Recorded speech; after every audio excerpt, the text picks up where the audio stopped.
Two hands up. Two hands up.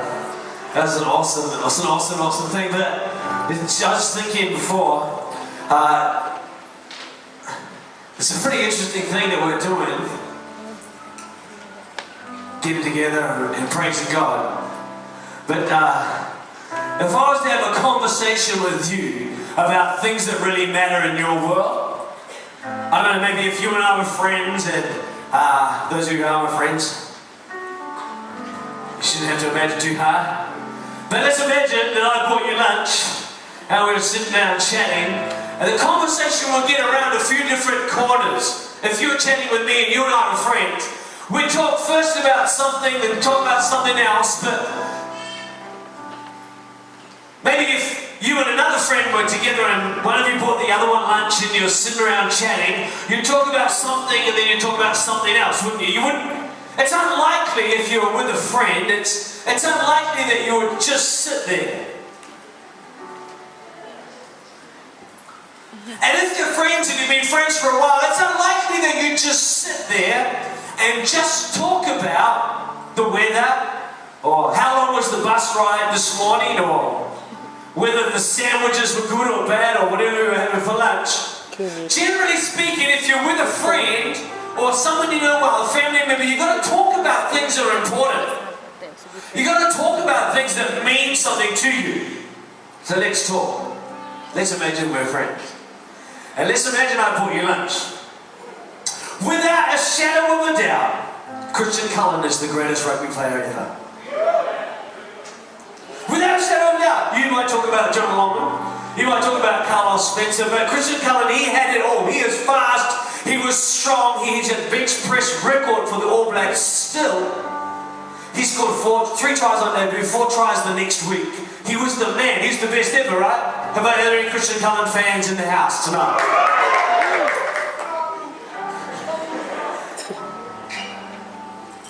A Falcon is better than a Commodore.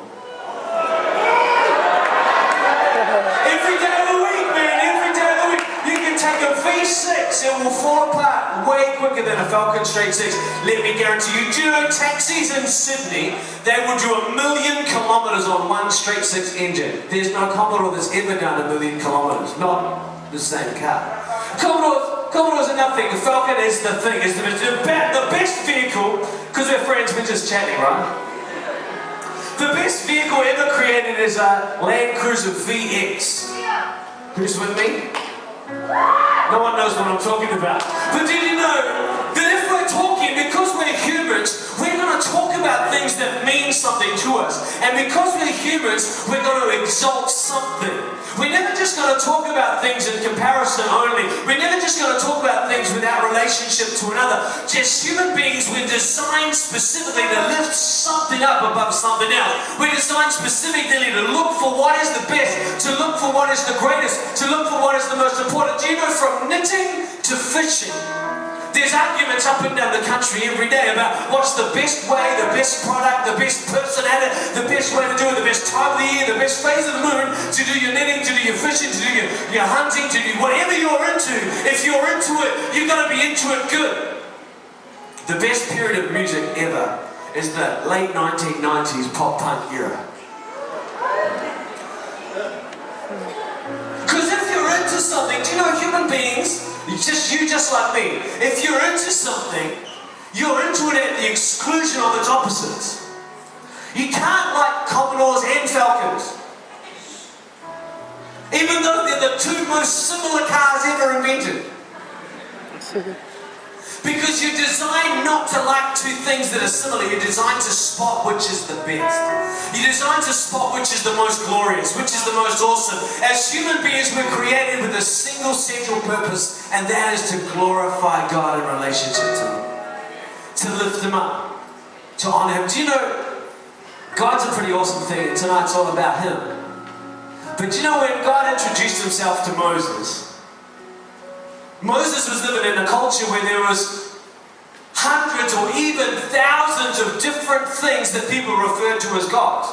The sun and the river and the harvest and the moon and the different stars and the sea.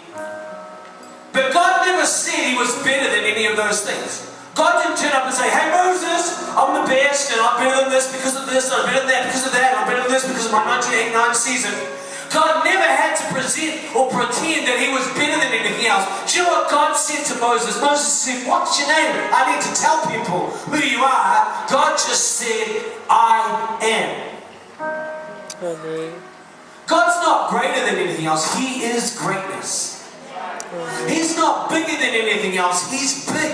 He's not bigger than anything else. He's everything. Do you know, tonight I'm not here to convince you that God is awesome. I'm not here to compare him with other ways of doing life. I'm here to tell you that your central purpose is to understand what is the most awesome thing in the world and to lift it up. And tonight, if you've been in this building, you know that the Spirit of God has been in this place. And do you know when the Spirit of God is in a room, or more specifically amongst a group of people, he's speaking to everyone. Everyone in this place, wherever you're sitting, God's been speaking to you. He's been calling your name. He hasn't been saying, he hasn't been trying to get your attention by telling you how big he is, how strong he is, what he can do for you. Do you know the main thing God says? He says, I'm here. He's in this place. He's here. Do you know his love is reaching out to you? Wherever you're at in your world, whether you've known him for your whole life or you've never met God before, he's here. He's in this place. He is greatness. He is life.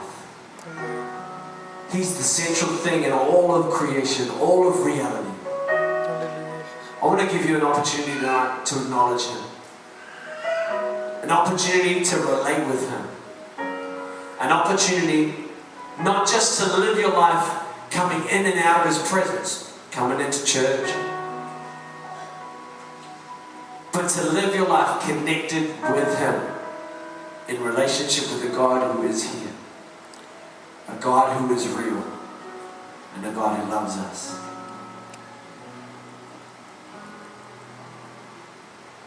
I'm going to ask everyone in the room to close their eyes and bow their heads.